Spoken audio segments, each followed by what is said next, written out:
عزیز طلباء و طالبات، السلام علیکم۔ امید ہے کہ آپ لوگ بخیر عافیت ہوں گے۔ پیارے بچوں، جماعت 11ویں کے اردو نصاب سے ہم نے اضافی مطالعے میں پہلا جو اضافی مطالعہ ہے ہمارا امید کی خوشی سے سید احمد خان کا لکھا یہ انشائیہ پڑھ چکے ہیں، سمجھ چکے ہیں۔ امید ہے کہ آپ کو خوشی بھی ہوئی ہوگی اور سمجھ میں بھی آیا ہوگا۔ تو آئیں آج ہم اس کی سرگرمیاں مکمل کرتے ہیں۔ امید کی خوشی، اس کی کچھ سرگرمیاں ہمارے نصاب میں دی گئی ہے، جس میں سے پہلا ہے، دیکھیے گا بیٹا، ذیل کی سرگرمیاں ہدایت کے مطابق حل کیجئے یا مکمل کیجئے۔ جس کے لیے پہلا جو سوال بنتا ہے یہاں پر وہ ہے ان افراد اور ان کی امیدوں کا ذکر کیجئے جن کا آخری سہارا امید ہوتی ہے۔ آئے ہم کوشش کرتے ہیں مل کر، امید ہے کہ ہماری کوشش کامیاب رہے گی۔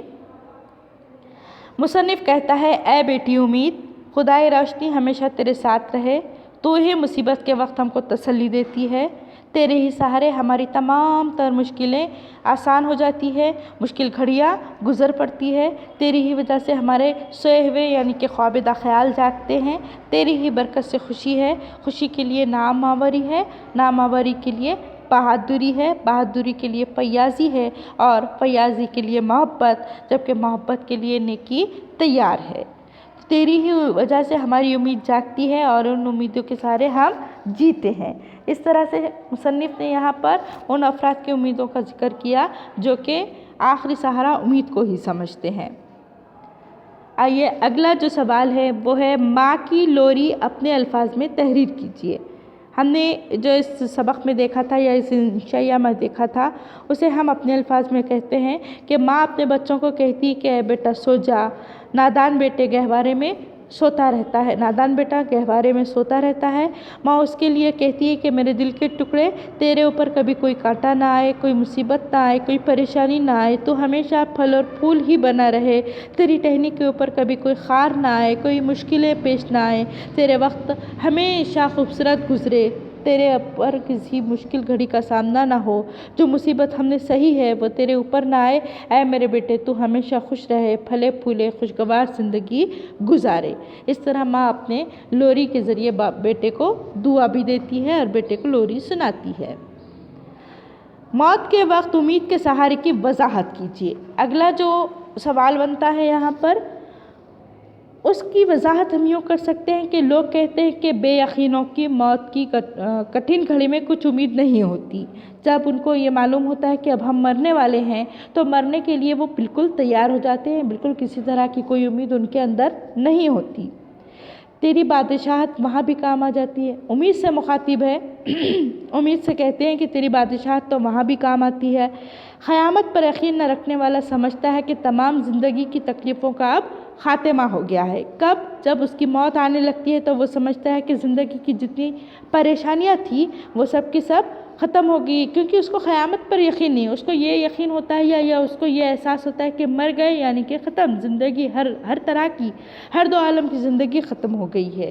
وہ اپنے اس بے تکلیف آنے والے زمانے کی امید میں نہایت بردباری سے یعنی سمجھداری سے اور غموں کے زمانے کی آخر کی خوشی جو بھی ہے اس کو بہت حشاش و بشاش ہو کر کے جینا چاہتا ہے، گزارنا چاہتا ہے، اور موت کے وقت امید ہوتی ہے کہ آگے سب کچھ اچھا ہی لوگ سمجھنے لگتے ہیں، ایسا ہوتا ہے، ایسا سمجھتے ہیں۔ تو اب ہم اگلا سوال دیکھتے ہیں کہ امید سے متعلق اپنی رائے بیان کیجیے۔ میں نے آپ کو جیسے پہلے بھی بتایا تھا کہ امید پر دنیا قائم ہے، امید ہی کے سہارے انسان جیتا ہے، کیونکہ جب تک سانس ہے تب تک آس ہے۔ انسان دنیا میں جو کچھ بھی کرتا ہے اس سے کچھ نہ کچھ کی امید اس کو وابستہ ہوتی ہے، کہیں نہ کہیں کوئی نہ کوئی بات اس کے دل میں امید بن کر جاگتی رہتی ہے۔ امید ہی کے سہارے انسان جیتا ہے، مرتا ہے۔ آگے کی زندگی گزارنے کے لیے بھی انسان کو امیدوں کے سہارے کی ضرورت پڑتی ہے۔ وہ ہمیشہ یہی سوچتا ہے کہ امید ہی کی وجہ سے ہماری زندگی مکمل ہوگی۔ اب ہم اگلی سرگرمیاں دیکھتے ہیں اس سبق کی، اس انشائی کی۔ ذیل کی سرگرمیاں ہدایت کے مطابق مکمل کیجیے۔ نمبر 1، مصنف نے امید کو جن فقروں سے پکارا ہے ان کی وضاحت کیجیے۔ دیکھیے ہمارے شروعات کے پیراگراف میں بلکہ تقریباً ہر پیراگراف پہ کوئی نہ کوئی فقرہ امید کے حوالے سے دیا گیا ہے۔ مصنف کہتا ہے کہ آسمانوں کی روشنی، اے نا امیدوں کے دل کی تسلی۔